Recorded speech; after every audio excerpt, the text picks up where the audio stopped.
Finance. The first item on the agenda is apologies, and the only apologies we've got currently is Councillor Bridget Rowlands. Are there any other apologies? No further apologies, Chair. Okay, I know Jeff Jones is supposed to be joining us online, or there he is. So yes, here I am. Okay. Right, second item on the agenda is the disclosure of personal and prejudicial interests. Now, has anybody got any interesting complaints or planning? Okay, right, then the next item is the standard item on scrutiny, prohibition of whip votes and declarations of party whips. Next item is the minutes of the previous meeting on the 14th of February. I shall go through them. Page 1. Page 2, remember this is a pre-decision scrutiny on the cabinet reports to budget. Page 2. Page 3. All okay with them? Okay. Item 5 on the agenda are public questions. We haven't any. So we move rapidly on to item 6, which is the planning annual performance review, which can I welcome Councillor David Hopkins, Deputy Leader and a Cabinet Member for Corporate Services, and Mr Ian Davis, who's the Development, Conservation and Design Manager. Welcome both. David, are you going to do the introduction and then hand over to Ian, is it? Yeah, thanks, Chair. It's a great pleasure bringing this report to us today. It's I think the report speaks for itself. I don't want to speak in any detail. What I would say, I know this report's already gone to the Planning Committee. They've had good sight to this and the oversight, so didn't want to say too much. Well, what I would just bring to your attention is that this is normally an annual required by Welsh Government. This has been suspended up till now, so lots of other authorities throughout Wales are not providing this annual report, but we've decided it will be only right and proper that we continue to do this monitoring. So more than happy to hand over at this particular point to Ian, and we've also got Tom online as well, for Tom Evans as well. So more than happy to hand over to Ian. Thanks, Ian. Thank you. Mr Ian Davis. Thank you, Chair. Yeah, just a bit of background to the annual performance report.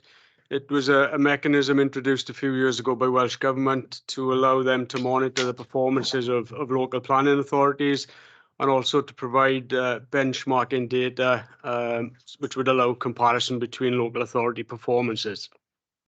Since the COVID-19 pandemic, benchmarking data has not been available, so throughout the report, in the past, we've been able to show how we've performed relative to other authorities. We don't have that data at the moment, so any comparison is between how we performed this year against previous years. There may be some reference to All Wales data, but that data is a few years out of date now. As Councillor Hopkins said, most authorities are not producing the annual performance report this year, but we consider it does provide an opportunity for the council to consider the performance of the service. Just highlight a few of the key points in the report, and then I'll hand over to the chair for any member questions. The first one is that there's been a significant increase in the number of applications we received over the year. We determined 29% more than in 2020-21. We're still determining 97% of those applications within agreed timescales. The target set by Welsh Government is 80%, so we'll be performing well above that target. Despite the increase in the application numbers, planning fee income has not kept pace. Application fees are set by Welsh Government. We have no control as an authority over that. And if I could just perhaps give an example, compare the year subject to this report to 2018-19, we had 300 more planning applications, but our planning income was £300,000 less. So even though we've had more applications, the fees are down, and that's down to the type of applications being submitted. We had a lot of householder applications. My feeling is that's probably people who were at home during the pandemic, perhaps needed some space to work, perhaps had a bit more income available because they hadn't spent money during that period. But the planning fees are low. So although the numbers went up, the income dropped. The result of this, it put pressure on resources because the planning income does finance to a large degree the budget for the service. In terms of appeals, our performance was slightly up and again above Welsh Government target on the previous year. Where appeals are allowed, it generally relates to matters of design, and design is very much a subjective issue. And one person's view of what is good design isn't necessarily another. So it's not a matter of principle or policy. It is generally issues of design, which are areas where appeals are being allowed. The final part of the service is enforcement. There is pressure in enforcement. The pandemic created a backlog. Officers weren't able to get out on site as they were previously. That backlog obviously has built up over time, and it takes time to deal with it. We also had a vacant post during the year, which again added to the workload of the other officers in the team. And we also had a team leader post vacant for part of the year, which again, impacted on the ability to process enforcement complaints. Those posts have been filled, although the enforcement officer post is on a temporary contract. So again, depends on finances as to how that post could be filled going forward. The number of complaints that we did investigate was roughly the same as the previous year. So that's just a basic overview, Chair. Obviously, there's a lot of detail in the report, so if there's any specific questions, I'd be happy to take them. Thank you. Thank you, Mr Davis. Right. Are there any questions? Councillor Linda James. Yes.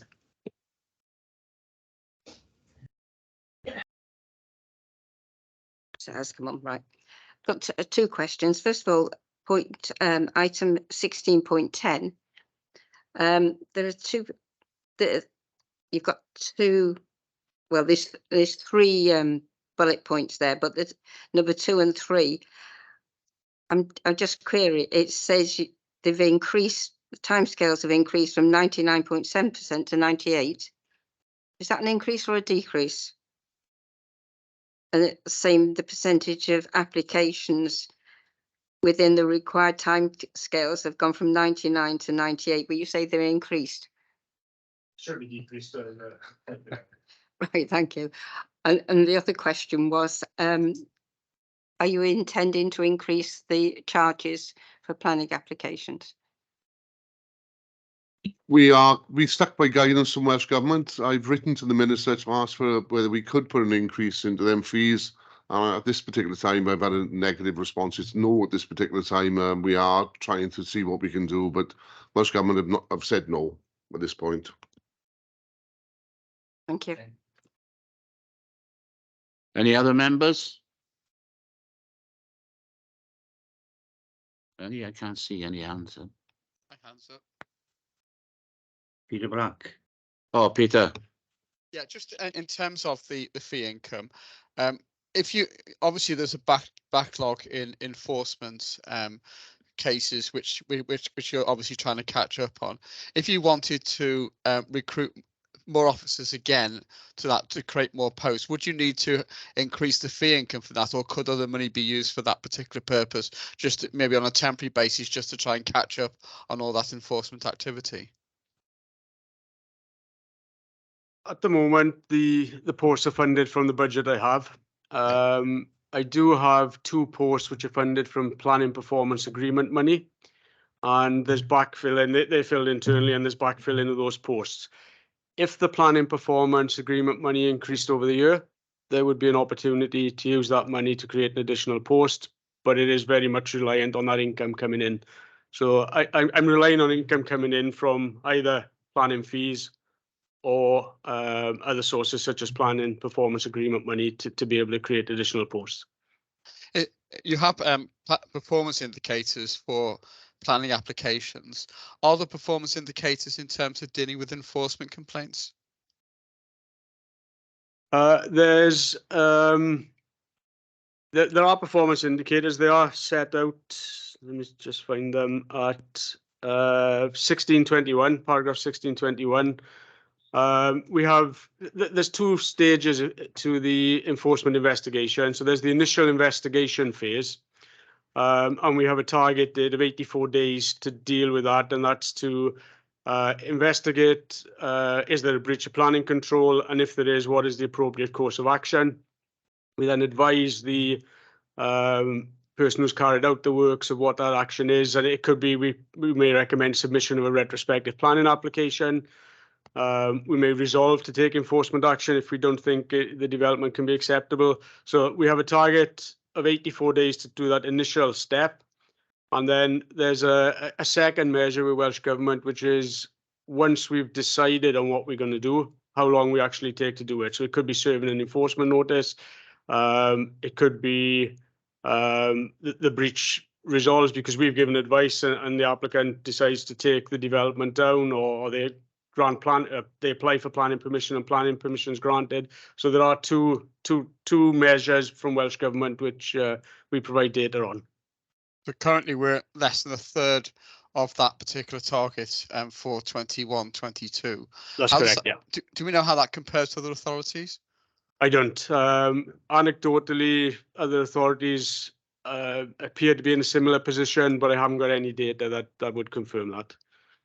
Okay, it just seems that if we're struggling with enforcement, then that just encourages rogue developers or other people to basically do what they wish, thinking they can get away with it. That's my only concern. But there we go. It is a target, but we still investigate those complaints. Obviously, even if we're outside the target, it's just taking longer to deal with it than to meet the performance indicator. Okay, anyone else? Can't see any on the board. Okay, I have a few questions, and I have some relate to the LDP. Because if you go through the data, census data about the population, decreasing in population and what have you, the LDP, when you did the original LDP, which is now 5-year-olds, 4 or 5-year-olds, and it's now going to be updated, the population increase was due to that, and also the number of jobs. Yet we haven't seen the increase in the number of jobs, and I'm wondering on what basis was the previous LDP set up, and how is that going to change in the update of the new LDP? Because population was 238, or around about that figure, 238,000, but there's been a decrease of about 8,000. Which is not a great deal, but it is when you look at the comparison of the jobs market, it does seem that the age groups that have decreased are the working age groups.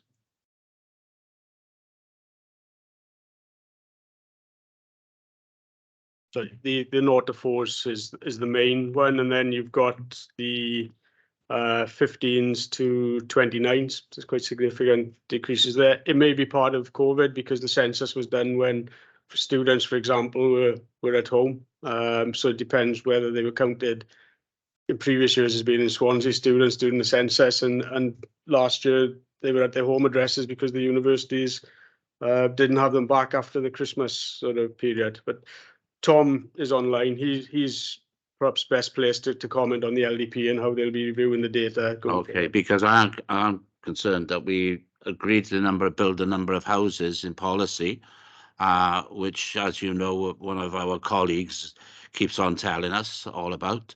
But the reality of the situation is the jobs that were predicted then certainly haven't come forward.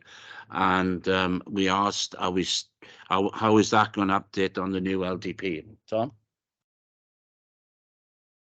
Yes, thank you, Chair. If I can come in at that point, in terms of the wider question about what was the existing LDP figures in relation to economic growth and housing growth based on, and where do we go in terms of that sort of evidence for the next plan? Well, the two are, you're absolutely right, the two are inherently related. In terms of our housing target, the number of completions that we expect to come over a plan period is related to a number of different aspects, but one of the key or two of the key really are relate to the statistical data in relation to projected growth, population, and then also what is our strategy as a council, as an organisation, and what is the evidence behind our economic regeneration strategy going forward. So we link it into that. We link it into what is going to happen with the population in terms of the best available data for that, but also in relation to, well, what are we actually doing about looking to grow our economy and increase the number of jobs, and therefore what are the sorts of levels of housing we need to correlate to that. Those are two key drivers, as I say, and that was done on the basis of very extensive forecasting work that underpinned the existing LDP. And they are forecasts. They are the sort of work that is done for our plan, for any plan. In that respect, is all based on, let's say, the best available data and the best available forecasts, working with sort of houses like Experian and so on that do this sort of very detailed economic modelling work. So yeah, it's very comprehensive, very detailed sort of modelling work that is done, and it will be done again for the new plan. It was something that I mentioned when I reported to members a few weeks back in terms of the replacement LDP.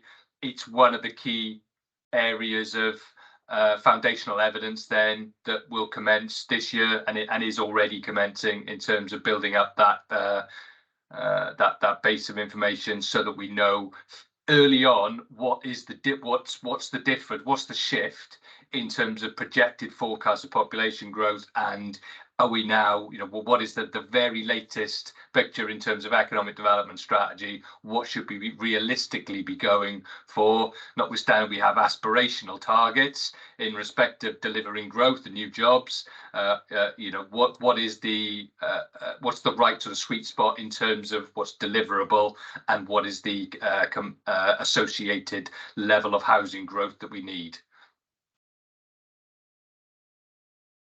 Thank you, Tom. You've said a lot there, but didn't mean much, to be perfectly honest with you, because what you're actually saying is you get data from Experian or from other organisations and then dovetail it in to the LDP. That's correct, is it? Yeah, well, what I've been saying Right, is the sort of right. detailed level of work that we do with, we have consultant partners as well that we do this work with. This is their bread and butter work, which is all about forecasting of levels of economic growth that they do with authorities across the UK.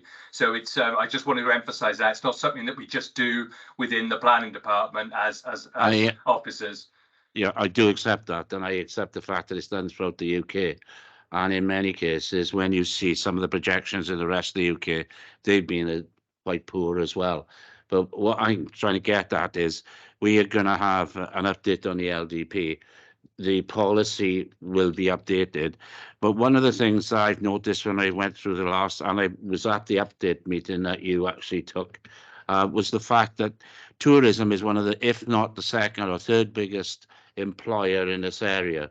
And I noticed that the LDP doesn't really use that driver of tourism as much as in other parts of the UK, and especially in Wales anyway. And I was wondering how much of that is going to be added into the LDP. Yeah, so the tourism economy would be one of the examples of the sectors when you drill down into, as I say, the level of work that goes into this kind of economic forecasting is vast. So I'd be absolutely happy to go through that level of detail with any member at any point in terms of the existing work that's done, but also for the forecasting going forward. But one of the sectors is the tourism economy. So there's hard and fast numbers behind how much we expected in Swansea, our tourism industry, to grow by, how many jobs that would be associated. So all of those individual figures aren't published in the LDP because it's impossible to, the evidence base sits behind the plan. The plan is massive as it is, as you know, huge document. I know. But the weight of evidence behind it is 10 times as much. And if you look at those studies are available, and it will show the sorts of numbers that were expected. But I think the wider point in terms of, are they accurate forecasts? Are they going to be accurate going forward? All we can do is to work with the best in the business and do our due diligence with our work in it. And as I say, finding that sweet spot is important, because if we underpitch it and be roll back significantly on the level of growth that we thought we would have, don't take into account certain levels of investment that we hope will happen, but there's absolutely no guarantee it will happen in the next 5 to 10 years, but we hope so. Then we won't have enough housing in order to support that level of growth. But if we go the other way, and we are too aspirational, too ambitious in that respect, we will have levels of associated housing that are beyond the level that actually need to be built and that can keep demand with the sort of developer interest that we have, which is actually very significant. And it's again something that I mentioned at the session a couple of weeks back, is that we are very lucky to actually have interest right across the board from volume developers and a wide range of SMEs in Swansea. Yeah, thanks, Tom.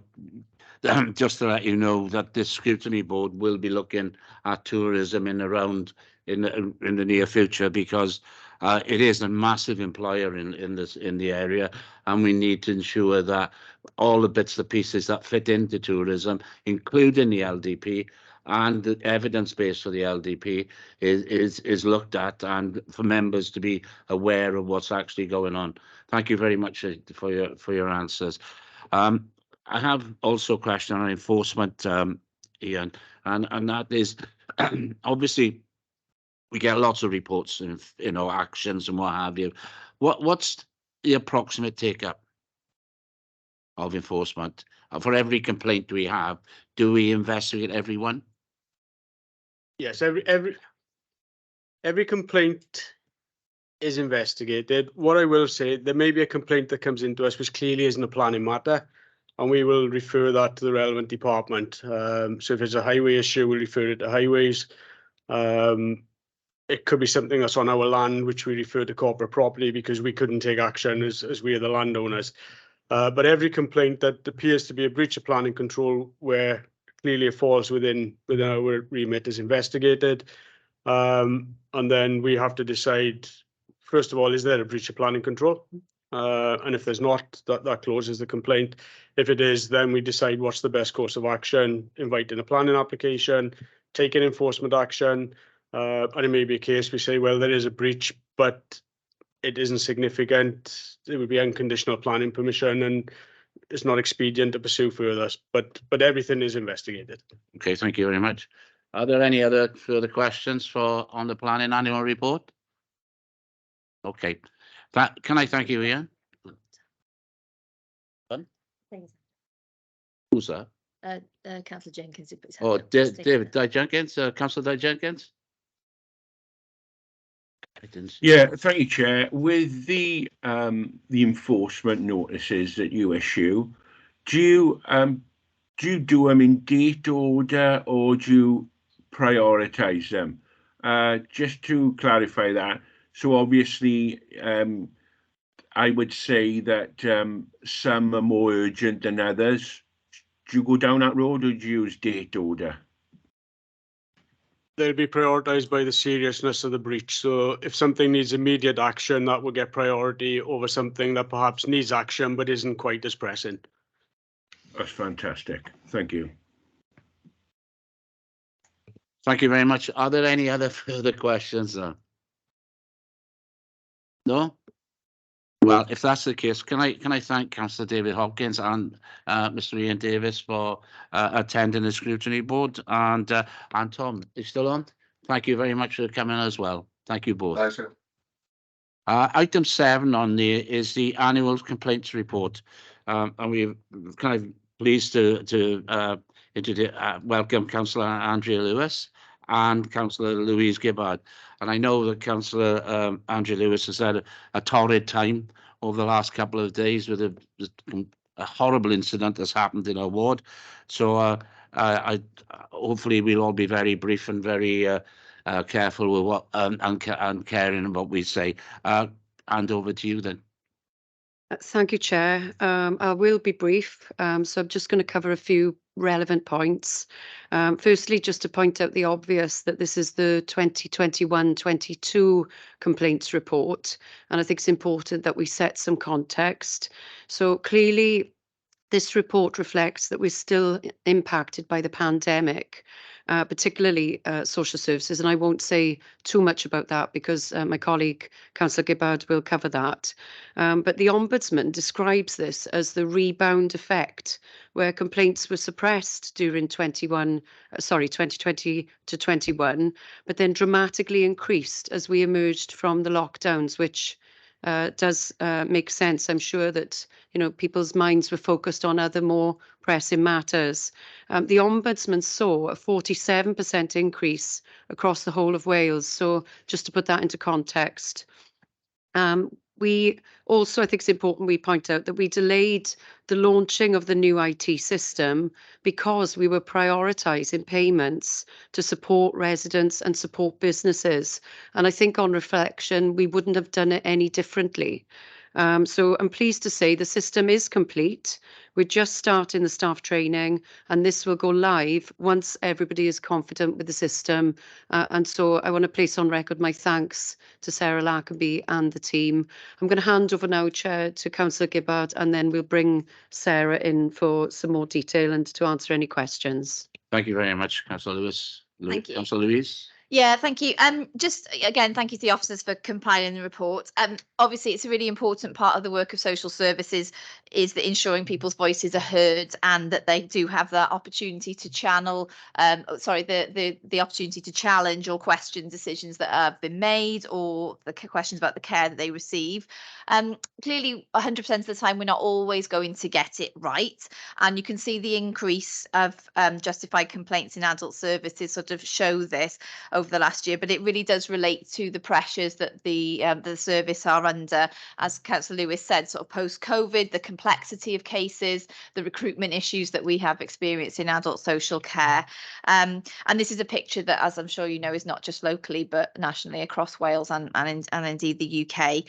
Clearly, the report also highlights a flavour of the compliments that the service, adults and child and family services receive. And that's obviously really lovely to see people acknowledging the hard work of our team. So I'll hand over to Sarah, who's going to sort of take us in a bit more detail. Okay, thank you. Sarah? Thank you, Chair. Yes, so just to take you through the rest of the report. So you'll see linked to Appendix 1 is the corporate complaints, and you'll see that Stage 1 complaints increased by 8%. So that was up from, it was 1,274, up from 1,171 the previous year, 407 of which were justified. And then of the Stage 2 complaints, they were up by 16%. So that was 154 up from 129, with 25 of those justified. Corporate requests for service were up significantly. They were up by 24%. So that was 851 up from 644. And corporate comments significantly increased as well. They were up by 38%. So that was 31 up from 19. Welsh language complaints still relatively low. There was 7 made in Welsh or related to Welsh language issues, and they were all Stage 1. That's only, again, a small number the previous year. There was 5 the previous year, of which 2 went to Stage 2. So just moving on to the social services stats, then you'll see adults is in Appendix 2 and child and family is in Appendix 3. So looking at adults, The stage 1 complaints up by 11%, so that was 139 up from 123, and stage 2 only up by 1, so up from 10 the previous year to 11. So again, small numbers in those, but justified complaints was up by 53%, so that was 43 up from 20, but as Councillor Gibbard was highlighting, that was to do with delays in arranging assessments or packages of care due to staff pressures, and including in external providers as well. So just looking at the child and family figures, theirs decreased. So stage 1 went down by 19%. So that was 114, down from 141 in the previous year. And stage 2 was down by 1. So it was 7 down to 6. You'll see in Appendix 4 the Ombudsman letter, the annual letter. So that was 71 complaints, down from 73 in the previous year. So, similar numbers.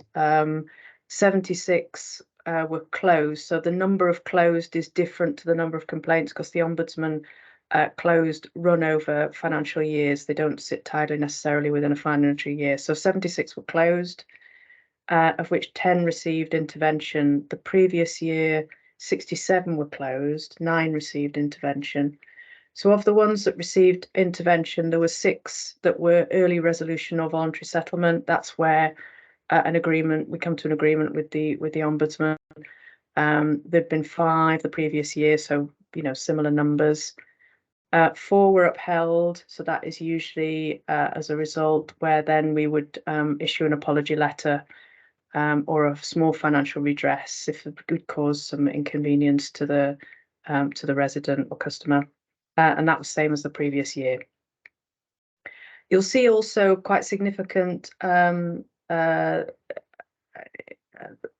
that happens around service improvements as well. So, as I say, we will issue an apology if we find that that we have got things wrong. Sometimes a small financial redress if we've caused some inconvenience to members of the public, having to write in or talk quite significantly. We do also undertake staff training so that staff are always aware of procedures, or we will change procedures as well. The complaints team will have discussions with heads of service and principal officers as well. So very much looking at the nature of complaints, any trends, the frequency of complaints, so that we can look at how we might be able to improve. And once actions are completed, then they're closed on the system. In child and family, they have a learning and innovation team that monitors themes from complaints. And in adult services, they have a monthly quality and performance cross-departmental meeting. And that's been recently introduced, and they review complaints, and they also monitor actions on a tracker there as well. But very positively, you'll see in the appendices as well, a lot of compliments. And there's some examples in there of good compliments that have been received. 360 corporate compliments were received, 96 for adult services and 100 for child and family. But generally speaking, across the report, there's no trends of concern to report to the panel, and I'm happy to take questions, Chair. Thank you very much. Have we any questions from any members? Any members online? I think there's a hand up there. Yeah. Jeff? Yes, me. Yeah, Yes, thanks, Chair. Yeah, thanks, Sarah. I know we've had a blip for COVID, but we were actually, with the figures provided here, we're just looking at, 1 year to the next and so on. I don't know, do you actually keep such a thing as perhaps some sort of graph that over the years, what the trend is? Fogarty, isn't it? Sorry, what the trend is? I think we changed the system, I don't know, perhaps about 5 or 6 years ago. Has it improved since then? Is there some sort of graph that actually plots, a continuing improvement? You actually said that some of the staff actually meet on a monthly basis as well to look at trends. Now, I'm sure they don't look at the trend from year to year. They look at the trend over a number of years. Is such a graph available? We don't tend to keep it over over many, many years, but we do have that data, Councillor Jones, so we could pull that together if that would be helpful. Yeah, thanks very much. Okay, thank you. Councillor Sarah Fogarty. Thanks, Chair. A comment, if I may, and then a couple of questions.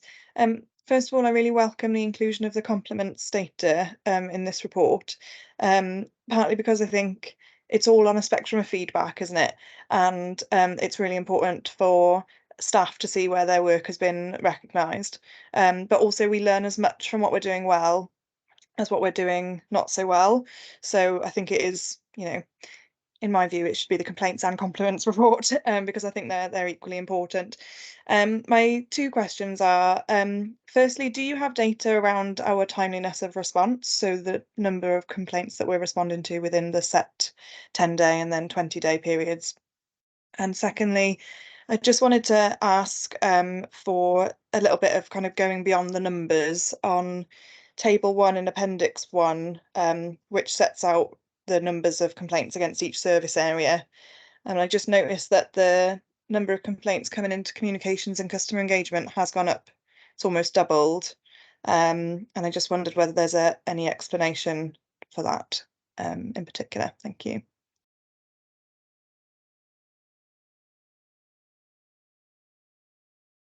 Sarah?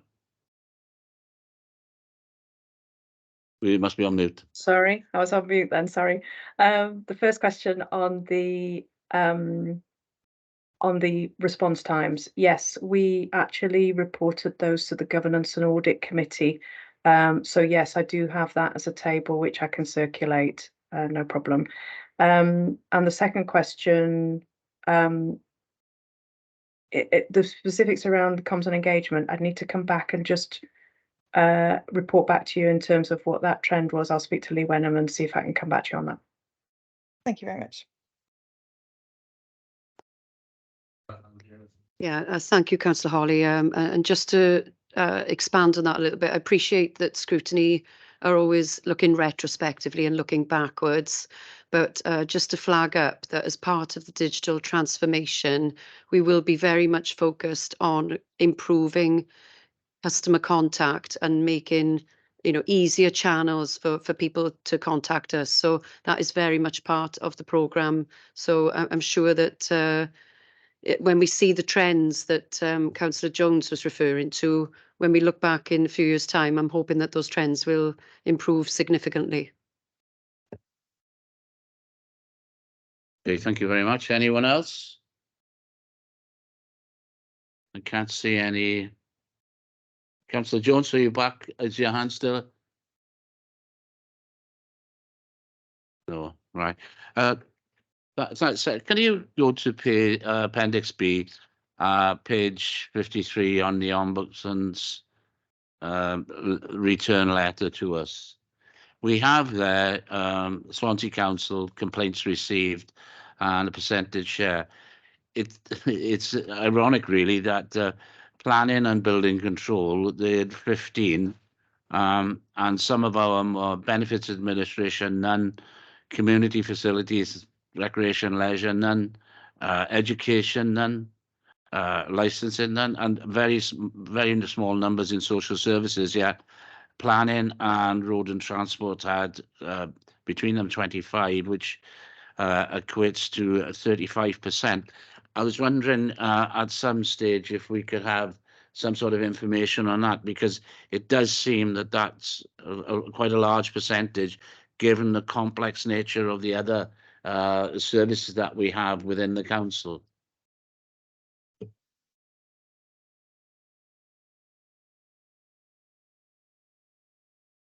Yes, no problem, Chair. We can come back on that one. Yes, absolutely. Okay. I have no other further questions. Anyone else? Well, can I thank you, Andrea, and you, Louise, for being here, and especially you, Andrea, considering what you've been through the last couple of last day or so. And can I thank Sarah as well for being online? Thank you. Thank you, Chair. Thank you, committee. The next item on the agenda is item 8, which is the letters, and they're there for information. Okay.